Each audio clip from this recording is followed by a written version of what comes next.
अस्सलामुअलैकुम, सब तक डिजिटल न्यूज़ के साथ मैं हूं आपका मेज़बान मोहम्मद नदीम चौधरी। एक मरतबा फिर हम उस जगह पर मौजूद हैं जिसके हवाले से कुछ देर कबल हमने खबर ब्रेक की थी कि यहाँ पर जो पुली है वो एक माह से टूटी हुई है, मगर इसकी तामीर का जो काम है वो शुरू नहीं करवाया जा सका। तो अभी जब हमने खबर ब्रेक की तो हमारी एसडीओ साहब सजाद साहब से बात हुई तो इन्होंने हमें यकीन दहानी करवाई थी कि आज इसका काम शुरू होगा। इसका काम नहीं शुरू करवाया गया और ये किसी बड़े हादसे, किसी बड़े वाक़े का असबाब बन सकती है। तो क्या कहते हैं कि क्यों अभी तक इसका काम शुरू नहीं हुआ?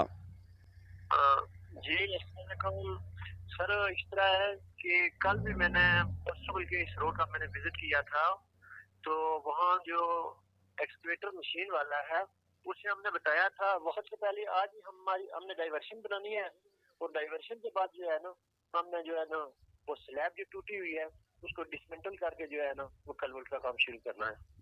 जी बिल्कुल, आपने देखा कि इस वक्त एसडीओ साहब ने हमें यकीन दहानी करवाई है और चंद ही लम्हों बाद आप इस वक्त ये मनाज़िर देख सकते हैं। जो मशीन लगाकर ट्रैफिक के लिए जो मुतबादल सड़क है वो बना दी गई है ताकि जो ट्रैफिक की रवानगी है वो बाहर रहे। इस वक्त सजाद साहब हमारे साथ मौजूद है। सबसे पहले तो हम आपका शुक्रिया अदा करते हैं। जहाँ पर हमारा जो काम होता है अवामी मसाइल को उजागर करना और उसकी निशानदेही करना, और उस वक्त हम अदारों के ऊपर, मुतलका ज़िम्मेदारान के ऊपर तनकीद करते हैं, और इसी वजह से आज उसका जो मुस्बत आपने रिस्पॉन्स दिया, तो अब हमारा हक भी बनता है कि आपकी हौसला अफजाई भी करें कि अवामी मसाइल को आप उसको हल करने में आपने फौरी तौर पर रिस्पॉन्स दिया और मुस्बत रिस्पॉन्स दिया। तो इस पर हम आपके शुक्रिया अदा करते हैं।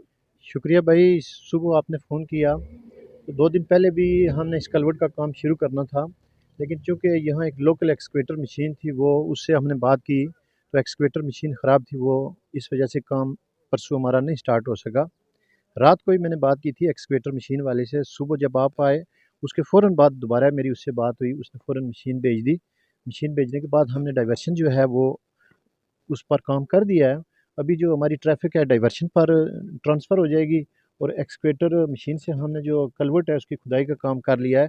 इंशाल्लाह आज हम अपना मटीरियल यहाँ स्टॉक करेंगे और उम्मीद है कि 3 से 4 दिन के अंदर हमारी जो कलवर्ट है वो कंप्लीट हो जाएगी, और कलवर्ट की स्लैब डालने के बाद 14 से 18 दिन के बाद जो है ना हमने स्लैब को जो है ना दोबारा जो है उसकी शटरिंग खोलनी है।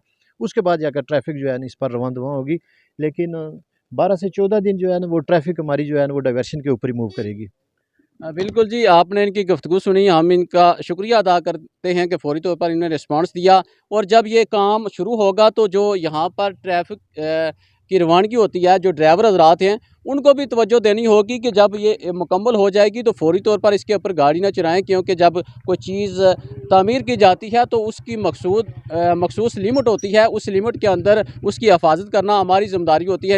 इनका काम है बनवाना, वो बनवा कर चले जाएंगे। अगर फ़ौरी तौर पर हमने उसकी एहतियात ना बरती तो वो दोबारा फिर टूट फूट का शिकार हो जाएगी। इस वजह से जब तक वो अपनी उसकी मजबूती, अपनी जो मुद्दत है वो मुकम्मल नहीं कर लेती, आप जो गाड़ियाँ हैं मुतबादिल जो सड़क है उसी सड़क से गुजारें ताकि जो काम है वो सही तसल्ली बख्श हो सके। तो इस पर हम एक्सीन शरात और बिलखसूस एसडीओ साहब का शुक्रिया अदा करते हैं कि जिन्होंने अवामी मुश्किलात को मद्देनज़र रखते हुए फ़ौरी रिस्पॉन्स दिया और फ़ौरी मौके पर पहुँचे और ये काम शुरू करवाया।